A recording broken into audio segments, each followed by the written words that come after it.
Dans cette leçon, nous allons voir le nœud rendement. Dans ce nœud, nous pouvons étudier la faisabilité de l'installation sous l'aspect purement économique. Nous obtiendrons des informations comme le temps de retour de l'investissement, le VAN, le TRI, etc. Pour effectuer cette étude, nous devons définir différents paramètres. Le tarif d'exportation, c'est-à-dire le tarif que le fournisseur d'énergie nous paye si nous exportons de l'électricité sur le réseau de distribution. Toujours au sujet de la production d'énergie, nous pouvons saisir le tarif de production, qui est un bonus offert par l'État ou par le fournisseur d'énergie, qui nous est donné parce que nous produisons de l'énergie renouvelable. Nous pouvons définir le tarif d'achat de l'énergie. Nous avons à disposition une archive avec des tarifs déjà définis, mais naturellement nous pouvons les personnaliser ou créer de nouveaux tarifs depuis l'archive utilisateur.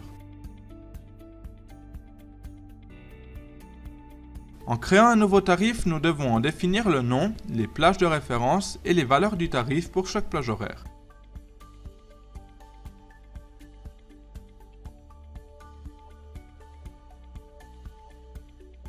Si nous avons d'autres genres de revenus, nous pouvons les saisir en tant que revenus ponctuels ou périodiques. Ces revenus peuvent être non seulement des entrées mais aussi des dépenses, par exemple une taxe. Donc nous pouvons saisir comme revenus des valeurs soit positives, soit négatives.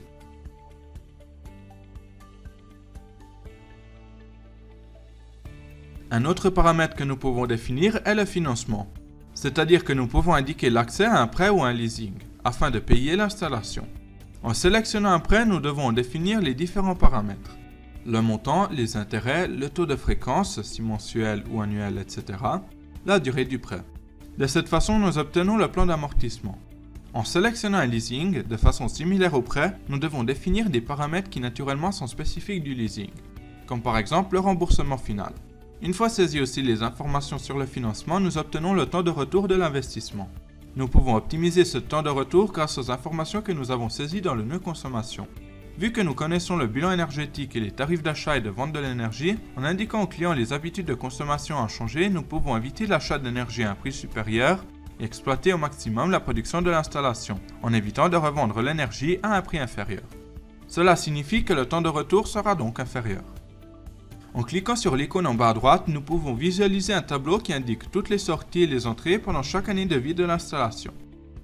Naturellement, nous pouvons exporter ce tableau en différents formats.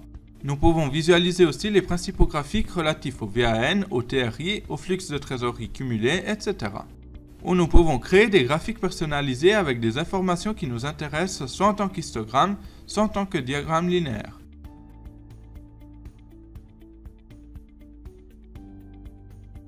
Depuis le nœud émissions, nous pouvons analyser le projet aussi du point de vue des émissions de gaz à effet de serre évitées dans l'atmosphère grâce à l'installation, en indiquant la source des données et les valeurs des différents gaz.